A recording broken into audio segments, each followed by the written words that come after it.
Hi, everyone, and welcome to our webinar today called Advanced English Medium Instruction Research, Quantitative Methods and Insights. This is a part of our EMI webinar series, and our presenter today is Samantha Curle from the University of Bath. On the screen, you can see other presenters that are coming up in this series. And a reminder for everyone who attends at least half of the webinars advertised will receive an attendance certificate at the end of the series. So, as I said, our speaker today is Samantha Curle, a reader in education and applied linguistics and director of MRISE programs at the University of Bath. She is also an adjunct professor at Khazar University, institutional academic lead for the Southwest Doctoral Training Partnership, and an associate member of the English Medium Instruction Oxford Research Group. Dr. Curle specializes in English medium instruction with a research focus on success factors such as content learning outcomes, English proficiency, and psychological influencing constructs in higher education context. She has published extensively in high-ranking academic journals and has co-authored on research publications and textbooks such as you can see on the screen. She has also recently been ranked by Scholar GPS in the top 0.06%, if I believe, of researchers in English language education. So well done on this impressive number, Samantha. Congratulations, and thank you for finding time to be here with us. We're looking forward to your talk. I'll pause here and I'll hand over to Samantha now. Great, thank you so much. Is the sound very clear? Great, yes. Fantastic. Okay. So I'll just share my screen.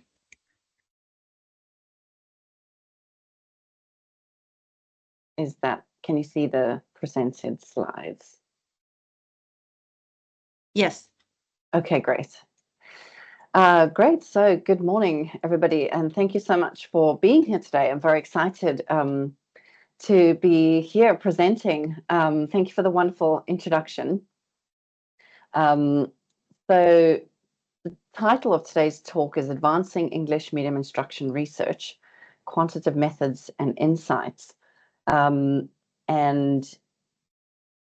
so hopefully we'll be giving you some insights into some methods you could be using that you may not have thought about using for your English medium instruction research. And so the main aim is really to kind of not focus on the statistics, but really think about our English medium instruction research methods and how we can sort of expand what we're doing. So great introduction. Thank you so much. These slides will be shared with the audience. And if you do want to get in touch, please do through any source that you feel comfortable through LinkedIn or through an email. So I've got my contact details there. So after today's discussion, please do get in touch so we can continue the discussion. Oops, that's clicked on the link by accident. So the aim of today's talk and you know the reason it kind of arose in terms of discussing quantitative research methods is we recently published our edited book, Researching English Medium Instruction, Quantitative Methods for Students and Researchers. And you've got a little bit of a discount code there, so please take advantage of that. And Jack, my colleague Jack put in Hong Kong. Dabar online o čia paskaitoj tokioj seminare? Sorry. So Jack Pun and I, we actually finished our PhDs together at the University of Oxford. And while we were doing that, we completed our systematic review with our supervisor, Professor Ernesto Macro. And when we were doing that, we really kind of noticed that there was a lack of variety in research methods in English medium instruction research. And so the idea sort of arose to, you know, look into how we could use quantitative research methods in English medium instruction. And this is where the idea from the book arose, and now we can see it out there in the public, which is very exciting for us. So in terms of today's presentation, For those of you who are new to EMI, I'll just give sort of a brief definition of what it is, English medium instruction, how it's grown, what the kind of focus areas of EMI are in terms of research topics and the research foci currently, what are common methodologies that are being used, less common methodologies, as well as less common data analysis techniques. And from that, I started thinking about, well, okay, we know what methods are not really used very often and techniques that are used very often in the literature. So what sort of research questions could I give the audience today so that you can have some really concrete examples of what to investigate and how you could analyze that data? So giving some very practical examples of areas within EMI research that you could research and data analysis techniques and examples there. I will then also pose some questions to the audience. I've got some questions there for you to ponder either today or in a quiet reflective space, reflecting on your own research and how you might, after today's session, take a different approach or how your view is expanded after today's discussion. And at the end of the PowerPoint, I've got some resources and references which I hope you'll find useful. So English medium instruction, you may have heard EME, EMI, EMEMUS. There are lots of different kind of acronyms going around for the concept of English medium instruction, English medium education, ICLHE, integrated content and language in higher education. As I studied under Professor Ernesto Macaro, I do adopt his definition of EMI in my own research. And it's really the concept of using English as a language of instruction, where we're not teaching the English language itself, but we're teaching an academic subject. And we're integrating the content and language learning with the idea that the students will master both the content as well as the language. The reason this sort of expanded across the globe is because of globalization and the need for a lingua franca. Also universities going through sort of financial crises at the moment and needing to attract international students and those tuition fees, but not only for the attraction of international students, but local students to kind of gain global perspectives with interacting with these international students so they can broaden their view. And so in all my research papers, I'll define English medium instruction as Ernesto Macaro defines in his book as the use of the English language to teach academic subjects, biology, science, law, other than the English language itself in countries or jurisdictions such as Hong Kong or Macau, where the first language of the majority of the population is not English. So speaking a different language other than English in the majority of their society day-to-day interactions. So preparing for this presentation, I tried to look up some more recent statistics on the growth of English medium instruction, but as you can imagine, doing these huge survey studies is quite resource intensive. So actually the most recent numbers we have from European countries, for example, is from 2013. But just looking at this, we can see that there has been an extensive number of programs that have been switching to the, using English as a medium of instruction. And that has really grown since, this survey was carried out 2013.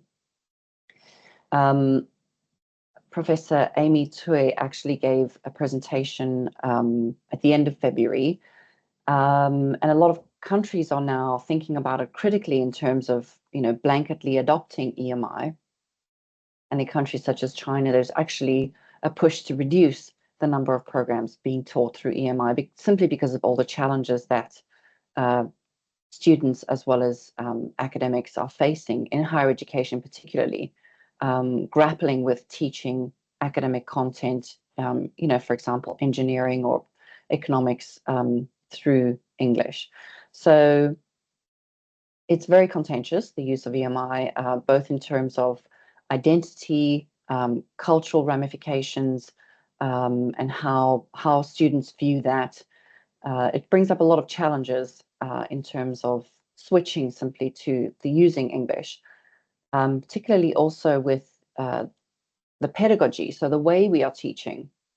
If you have an academic who's been teaching biology for all of their career through Japanese, for example, in Japan, and now being requested to switch the medium to English, not only is that a huge, linguistic change, but also in terms of pedagogy, the way our research has shown that the way academics approach their teaching then shift to a more interactive approach rather than chalk and talk, getting students to engage more with the class. And so that really, the change of the medium of instruction really has ramifications beyond simply linguistic.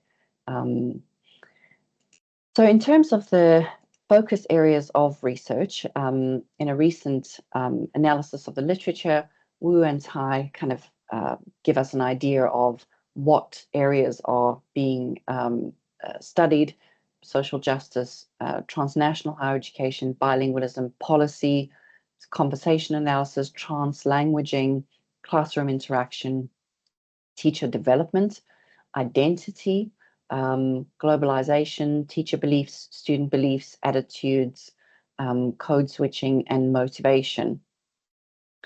And this really kind of impacts our student, the student learning outcomes when we switch the medium of instruction. And so the impact on how the medium of instruction affects student learning outcomes is quite vast in the literature. It's something that I'm really interested in understanding, particularly from a quantitative perspective.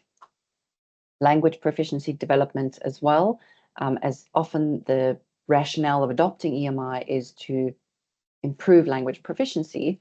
We really try to measure, well, is that actually the case? After 4 years of studying through EMI, does students' language proficiency actually increase? And how does that affect their learning outcomes? And if they were to study through, for example, Japanese medium of instruction, would they be able to acquire more content knowledge through Japanese versus if they had studied through English medium instruction? And then we've got the area of teacher and student perceptions or attitudes, particularly about 5 or 6 years ago, there was an explosion of attitudes literature. My PhD was actually on EMI, Japanese students and lecturers' attitudes towards EMI. And at that time, a lot of attitudes literature came out looking at how people feel. How does it make you feel in terms of, what kind of challenges are you facing? How satisfied are you with your learning? And how motivated are you? How does it affect students' motivation? So there are lots of studies on attitudes and perceptions, but the literature's kind of moved on since then, as it is quite saturated with attitude studies. And then it's moved on to sort of instructional practices, so micro level in the classroom. What sort of pedagogical strategies are EMI instructors using? Translanguaging, for example, switching between languages, as well as using gestures and multimodal ways of learning. A lot of research is coming out on translanguaging, and also language support strategies. How do academics support students if they're struggling with their language proficiency? Longitudinal development studies. We've done a longitudinal study in Turkey, and Joe and Rose also did a transition study from secondary education to higher education in China. So longitudinal studies are also becoming a focus of how does EMI affect our student experiences, outcomes, and proficiency over time. And this is really key to understanding the long-term effects of EMI on students' proficiency, outcomes, and experiences. And then we've got the area of corpus-based linguistic analysis. So looking at student discourse and written work from EMI courses, and also variation in classroom discourse patterns, which is also an area of research in EMI. Now, when we look at those studies, we sort of look at the research method. So how are we measuring our data in the field of English medium instruction? I think questionnaire design studies are rampant. Everyone's using a questionnaire for everything to measure everything under the sun. So lots of survey approach to research in EMI, gathering attitudes, perception data, experiences, motivation. So any kind of validated scale that's been created has been used in EMI research. We talk about willingness to communicate, grit, for example, teacher grit, and so lots of validated questionnaires within applied linguistics are being applied to EMI contexts. And then usually in the study, they do a questionnaire, and then they follow up with a semi-structured, open-ended, or even structured interview to delve deeper into the data that they've collected through the questionnaire. And this is often asking for their perceptions. How do they feel about things? How do they perceive things? What are their attitudes towards aspects of the study? And getting those kind of qualitative insights alongside the quantitative methods. And then there've also been some systematic reviews and meta-analyses. So in 2018, we conducted the very vast systematic review of EMI literature. And then recently, we've done a systematic review focusing specifically on Saudi Arabia, as well as a meta-analysis of English medium instruction research. And in Hong Kong as well, Yun Lo has conducted systematic reviews in the Hong Kong context. So as we're progressing and producing the research, it's great to see that people are taking a step back and kind of reviewing what have we done, what has been done, what has been effective, looking at meta-analyses as, effect sizes in terms of how are our interventions working in EMI, how we can best improve teaching and learning in EMI contexts. So it's great to see us taking the step back and evaluating the literature through systematic reviews and meta-analyses.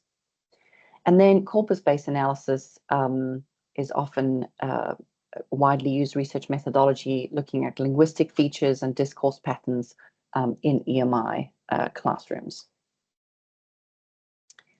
And then less common research methodologies, which would be great to see more of this coming out in the literature, longitudinal studies. Even though there have been a few longitudinal studies, we are really kind of lacking in this area in terms of the long-term effects of EMI and how that's really affecting students, for example, whether or not they're getting a better job because they studied a course through EMI. And so the long-term effects of EMI really still need to be more widely researched. Eye tracking studies, so we could use eye tracking studies to investigate real-time reading or listening processes during EMI lectures. And again, this is very under-researched in the field. In terms of a qualitative method, ethnographic research, so exploring cultural, social, and interaction dynamics within EMI classrooms, it's not really widely used as a methodology. So that would really be interesting to explore more of those cultural, social, and interactional dynamics in the EMI classrooms through ethnographic research.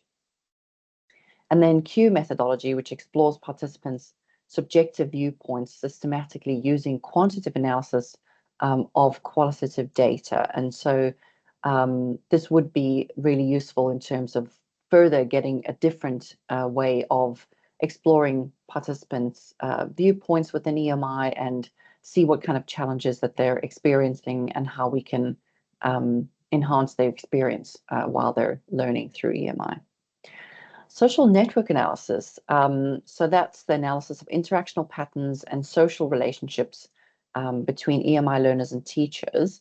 And there really is limited exploration of this. We, in terms of using social networks in EMI classrooms, we did an intervention study in Saudi Arabia of using Instagram as a platform for learning the content and really kind of motivating students. And that turned out to be very motivational and very useful. There were some kind of teething issues with that, but again, that's more of an interventional study using a social network, but thinking about social network analysis, and how we can capitalize on that as a research methodology in EMI would really kind of move the literature along a bit, rather than just defaulting again to a questionnaire and a follow-up interview. And then mixed method intervention designs, combining quantitative and qualitative insights to measure the effects of instructional interventions. Usually interventional studies are quite resource intensive in terms of, if you change something in your EMI teaching and learning, that's quite resource intensive. And so intervention studies are very far and few between. Hans Malmström has actually done at least 2 randomized control studies now in the English medium instruction literature. So it is starting to pick up in terms of randomized control trials, intervention designs, but really we need to be doing more of these to move the conversation along a bit in the EMI literature. And then if we look at how these how data is really being analyzed, you'll often see sort of multiple regression or correlation or t-tests, for example, so very kind of basic statistical techniques. And again, to move the conversation along, we really need to be thinking about using more complex data analysis techniques. When we do our research, we get questionnaires from 1,000 students. That's a great sort of data set there. So access to large samples is not really a problem. Often in EMI research, got samples of 500 or 1,000 students that took a questionnaire. But as researchers, we need to really kind of think about how can we analyze that data to the fullest, not just conducting some kind of t-test or correlational analysis, and really using that and kind of delving into the nuances in the data, which would be, again, would just move the conversation along in terms of the current EMI literature and what we're doing in our analysis. So I've got sort of 4 techniques there, which are, not really used, very, very rarely are used in the EMI literature. So, for example, hierarchical cluster analysis. This is used to group individuals based on similarities in their language patterns in EMI settings. And so we could use that to identify distinct student groups based on their frequency of English use, for example, in their academic discussions in EMI classes. We can also look at and put them into groups according to their self-reported confidence. How confident do they feel in their EMI classes? And also, how often do they rely on the first language? So some students might constantly be using the first language in their EMI classroom. And so we can cluster students together in that way. And it really kind of helps us to understand how we can adapt our teaching strategies to our students and how they're actually using language in the EMI environment. And then multi-level modeling is really not used in EMI research. Hierarchical linear modeling, so looking at nested structures that exist within our data.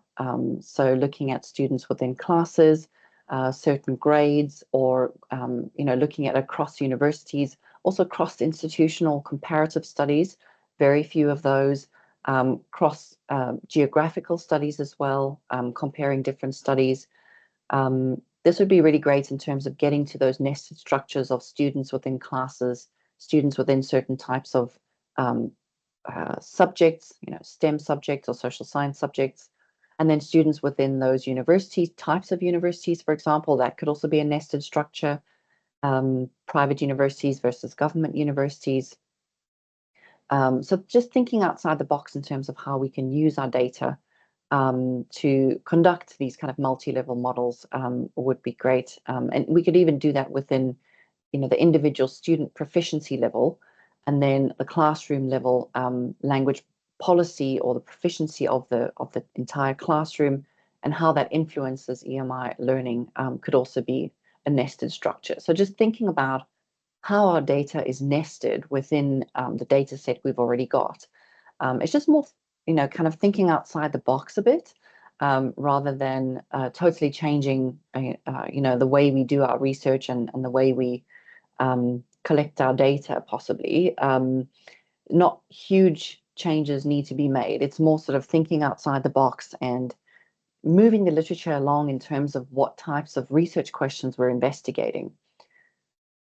And then we've got SEM, so structural equation modeling. And these are addressing very complex relationship between observed variables and latent variables. So you might know about path analysis, looking at the relationship between two observed variables, so two things basically that we've measured. We can look at that direct relationship between those two things. And then when we have a variable or a thing such as attitudes or motivation, which is not simply one measure, but you might have different scales, for example, measuring different aspects of motivation. We put that all together into the model as one thing, as one variable, and that could be the latent variable. And looking at how the motivation is affected by different other aspects, such as proficiency or confidence or teacher grit, or willingness to communicate, for example. So the measurement doesn't really change in terms of its questionnaire data, but how we can use the data that we've got to analyze those more complex relationships to see what is actually influencing, for example, student outcomes. So another example could be looking at how language proficiency or teaching quality and student motivation collectively impact the academic performance of the students. So again, the measurement of language proficiency, teaching quality and motivation and academic performance wouldn't change in the way we collect our data. It's more sort of when we get to the analysis stage of ensuring that we have a research question that would take those complex relationships into account, and then we could sort of crunch our data to use those analysis techniques. And then propensity score matching, which mitigates selection bias by matching participants with similar characteristics across different groups. In EMI courses, our students are often very, very varied in terms of their experience with EMI or their language proficiency, or even their first language might, differ greatly. And if we match students up with their similar characteristics, that's another way we can analyze our data.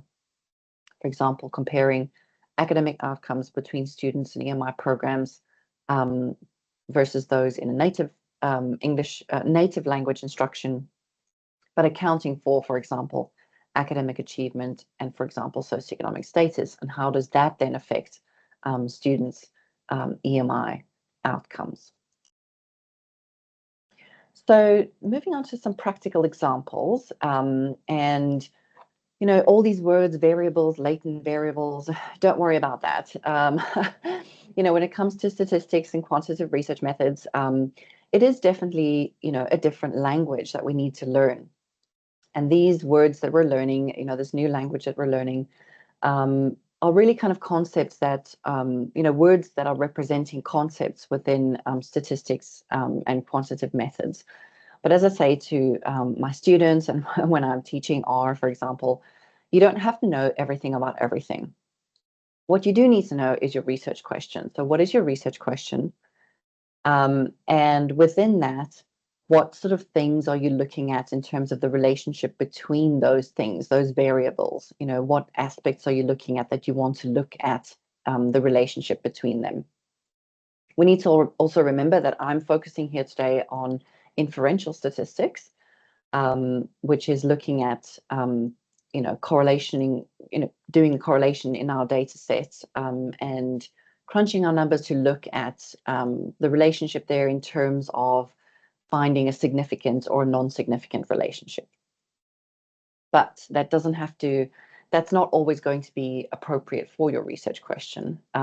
Simply using descriptive statistics may be sufficient for your research question. So again, going back to basics, that whatever our research question is, that will then dictate our analysis and, before that, our data collection, etc.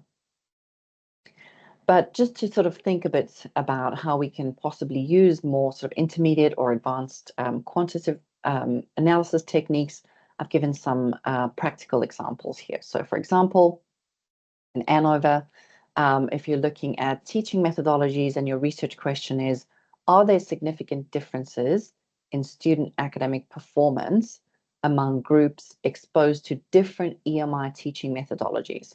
So if you've got different groups that are taking, for example, a translanguaging approach versus a monolingual instruction approach versus bilingual aids, so using two languages in the materials, for example.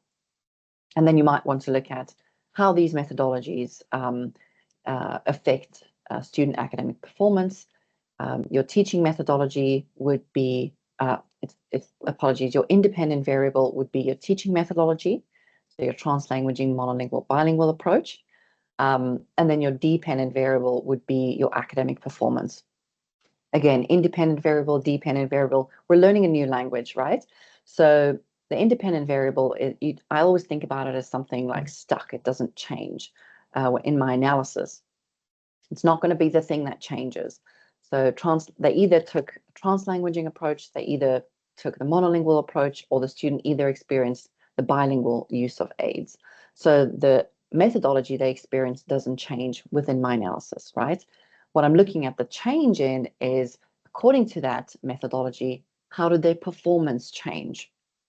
And that's the dependent variable. Often in my research, I use an exam score for this in terms of their academic performance. So how does that change according to the methodology that they've studied through? So that's, again, intermediate quantitative research, not really advanced. But, the use of, even in ANOVA, is really kind of lacking in the EMI research. And then we move to something a bit more advanced, as I mentioned earlier, structural equation modeling or path analysis. And if you don't know what an ANOVA is, that's fine. That may not be appropriate. You only kind of learn things like when you need them, right? So if you look at your research questions, so this example, how do students perceive teacher support? So that's going to be a measure of how students think their teachers support them, right? So perceived teacher support influence their language anxiety, motivation, and ultimately their academic success in EMI programs.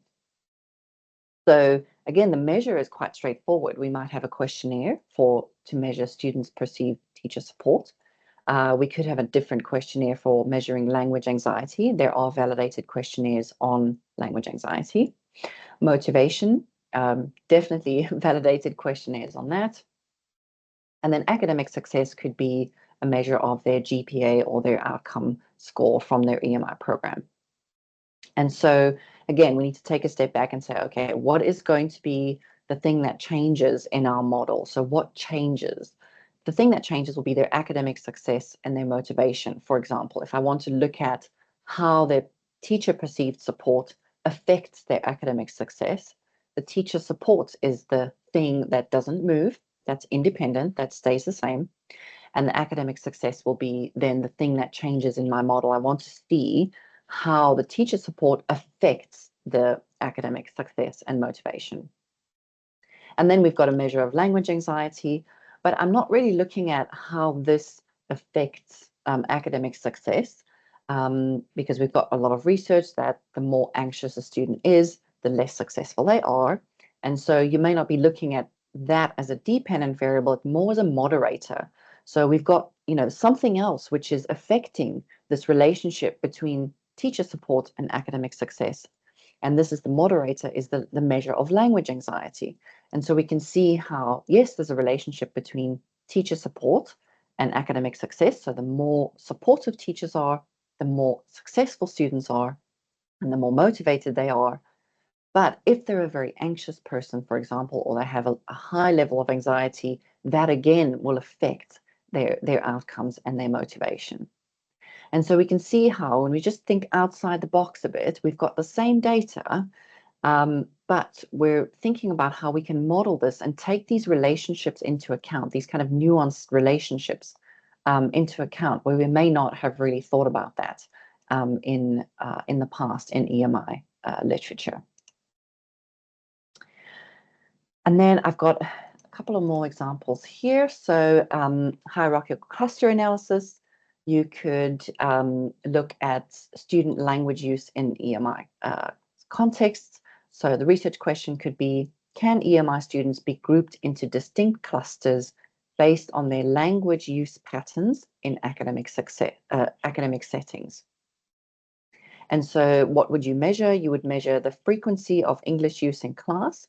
And so you could record interactions with students, student interactions in EMI contexts, the use of the first language in academic discussions, how much of the first language are they using, self-reported confidence in English, so how confident do students feel in using English, and then peer interaction in English. So when you record those interactions, what sort of interactions are they, what language are they using for those interactions?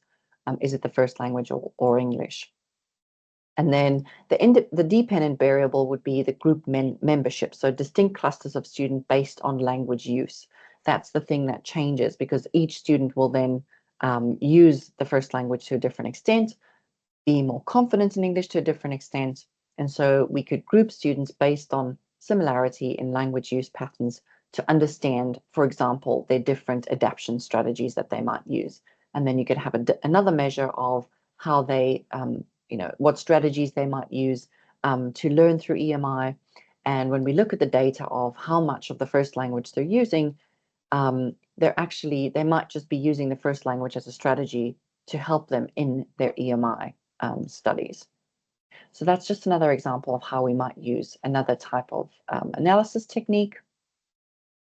Multi-level modeling, which is something I'm quite excited about, is looking at how our data is nested, and this is quite commonly used in assessment data, educational assessment data, so PISA, TIMSS, PEARLS data, where they use multi-level models looking at institutional factors or policy at different institutions. And you could look at, for example, to what extent does the institutional EMI policy and classroom practices independently predict students' linguistic proficiency and content mastery in EMI courses.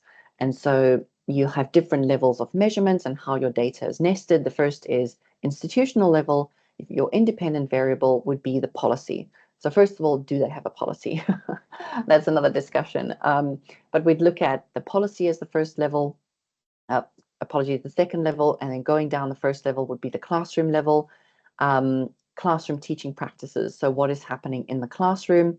And then the thing that changes in our model would be, again, the linguistic proficiency and the content mastery. So having a measure of how much content they've learned.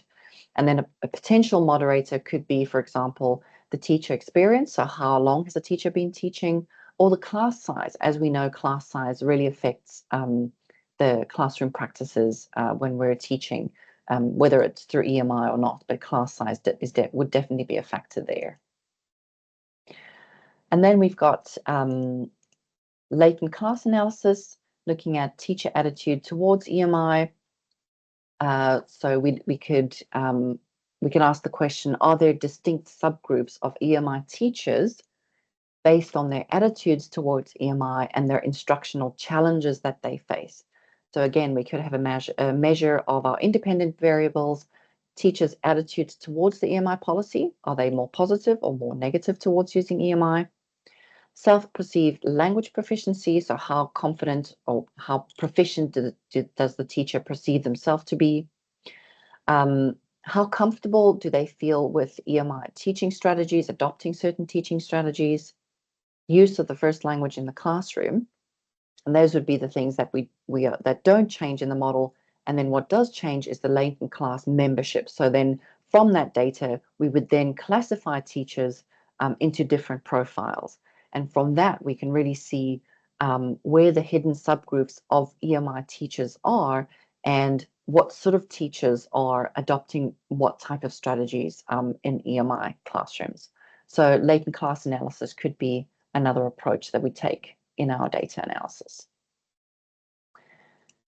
And then finally, we've got propensity score matching that I mentioned earlier. So we could look at the research question, do students in EMI programs demonstrate higher academic achievement compared to their counterparts in non-EMI programs when matched by initial language proficiency and socioeconomic status? So again, we'd need a measure there of socioeconomic status and language proficiency. The independent variable would be what program type they've studied through, EMI versus non-EMI. Again, this might be contextual. For example, your one program might not be taught through a non-EMI. There might not be a non-EMI stream. So this may not be appropriate for your context, for example, if that's not the case. But if you have the luxury of having the program being taught through EMI as well as non-EMI, that would be a great way to match students. And then the dependent variable, again, would be their academic achievement, and we'd need a measure of their initial language proficiency and socioeconomic status used as the matching variables so we can control for bias. So those are just some examples to kind of get us thinking outside the box in terms of how we can analyze our data and how we can design our EMI studies, moving beyond just questionnaire and interviews. But it's important to note that, we don't have to change, the fact that we use questionnaires quite often in our EMI data collection, but it's more sort of, how can we then collect possibly some different types of variables and thinking outside the box in terms of how we're analyzing that data and how we can try to adopt innovative and analytical techniques that we're really just kind of not adopting at the moment. So it's just a matter of thinking slightly beyond measuring one single variable or one single aspect and bringing together, the theoretical underpinning of, okay, these variables, that we see a relationship of them in the applied linguistics literature. Why can we not then bring that into our EMI research, which kind of bridges the linguistic part, but also the kind of academic content learning. So what are some future directions for EMI research?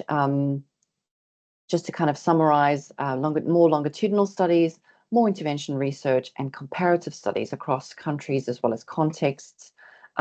So really thinking about how we can move the EMI literature along to ensure that we're not sort of, repeating the same kind of studies for the next 25 years of EMI research.